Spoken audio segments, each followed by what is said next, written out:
एक जनप्रतिनिधि के साथ अगर ऐसा हो सकता है तो सोच सकते हैं आम व्यक्ति के साथ इस राज्य में क्या हो रहा है। और ये सच्चाई है। जहां जहां विस्थापन की समस्या है और जहां जहां लोग अपनी जमीन ना देने के पक्ष में है, जमीन अधिग्रहण के खिलाफ है, वहां उनके साथ इसी प्रकार के पुलिसिया दमन और जुल्म किया जा रहा है। नहीं, कंपनी अगर ऐसा है तो प्रेस कॉन्फ्रेंस करें।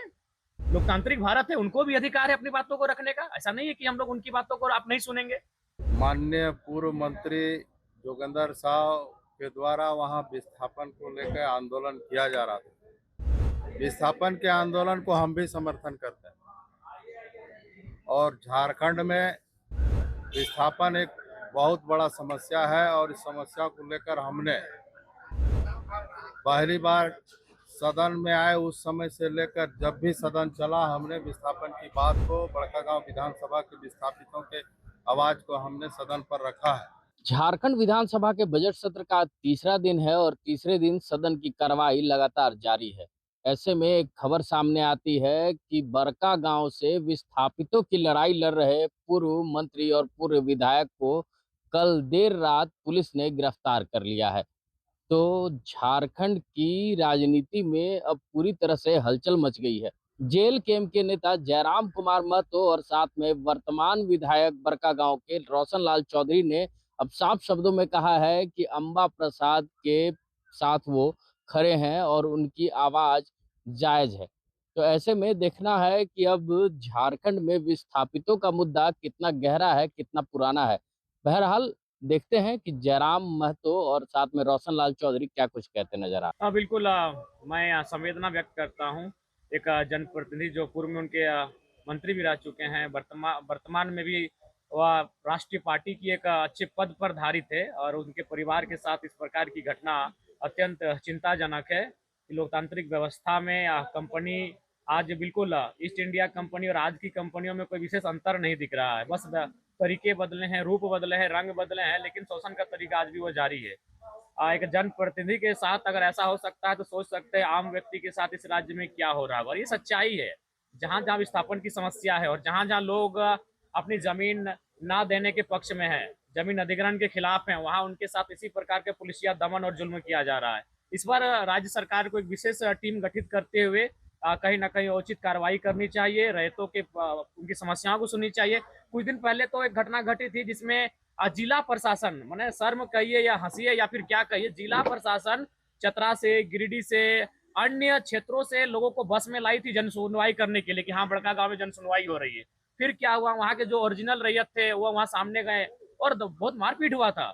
एक मैंने साधारण साधारण मैंने कह सकते हैं, ये साधारण घटना नहीं कह सकते हैं कि जिला प्रशासन इस प्रकार का कॉपरेट कर रही है, जो कि चिंता का विषय है।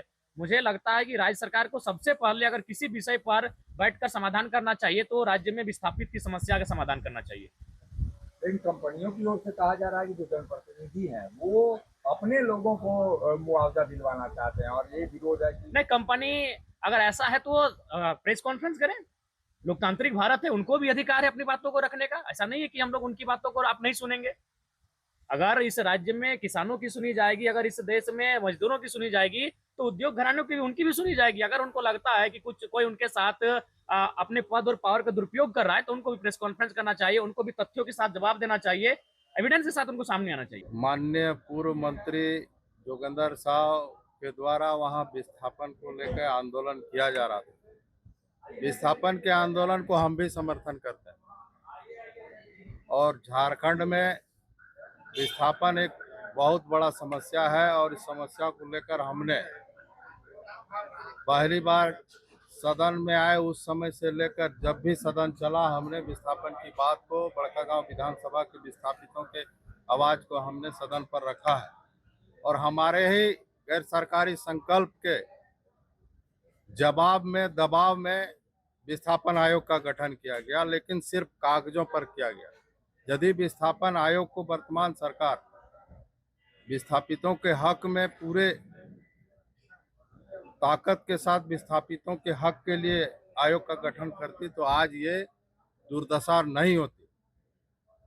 और जो गिरफ्तारी हुई है विस्थापन आंदोलन में, किसी की भी गिरफ्तारी, अपने हक के लड़ाई की गिरफ्तारी को हम निंदा करते हैं, लेकिन ये पूरे परिवार की लड़ाई और सिर्फ वो नौटंकी है, हम इस बात को कहना चाहते हैं। कौन नौटंकी है, योगेंद्र साहब और उनके पूरे परिवार, क्योंकि ये पूरी तरह से आंदोलन उनका फिक्सिंग है और अपना सौदाबाजी पूरा होने के बाद सिर्फ जिला प्रशासन और सरकार से मिलकर वो झूठ मूठ का गिरफ्तारी दिया गया है। मैं इस बात आंदोलन को बेच दिया गया। पूरी तरह बेच दिया गया। हम ये पूछना चाहते हैं, सरकार उनकी है, आज 45 दिन से भी अधिक से आंदोलन कर रहे हैं, सरकार ने त्रिपक्षीय वार्ता के लिए क्यों नहीं पहल किया?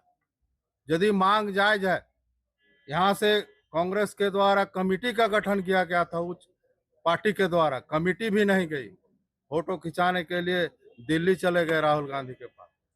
सरकार आपकी है, हम भी मांग करते हैं माननीय हेमंत सोरेन से कि आप जल्द से जल्द बड़कागांव विधानसभा से जितने भी विस्थापन की समस्या है उसको लेकर आप बैठक बुलाइए और वहां के विस्थापितों के जो हक है उसको दिलाने का काम करिए। पूर्व में भी आरोप लगे हैं, जोगिंदर साहब का वीडियो वायरल हुआ है, चिट्ठी वायरल हुआ है बेटा के नाम से ठेकेदारी के लिए, और वहां ईडी के द्वारा भी साबित किया गया है करोड़ों की संपत्ति, अवैध संपत्ति कंपनी के साथ मिलकर दलाली करके कमाया गया है, ये साबित है। तो सुना आपने कि जयराम महतो और रोशन लाल चौधरी क्या कुछ कहते नजर आ रहे थे। हालांकि बरका गांव में विस्थापितों का मुद्दा वर्षों पुराना है, जिसकी लड़ाई लगातार योगेंद्र साहु जो झारखंड सरकार में पूर्व मंत्री रह चुके हैं वो लड़ते नजर आ रहे हैं। साथ में पूर्व विधायक अंबा प्रसाद भी, उनकी जो पुत्री है, वो साथ देते नजर आ रही हैं। तो ऐसे में अब विधायकों का गिरफ्तार होना ये कहाँ से उचित है? और खासकर बात करें कांग्रेस की, तो कांग्रेस अभी झारखंड सरकार में महागठबंधन के तौर पे उनके कई मंत्री भी शामिल हैं। इसमें अब आवाज उठ रही है कि झारखंड में अब गठबंधन में दरार पड़ चुकी है।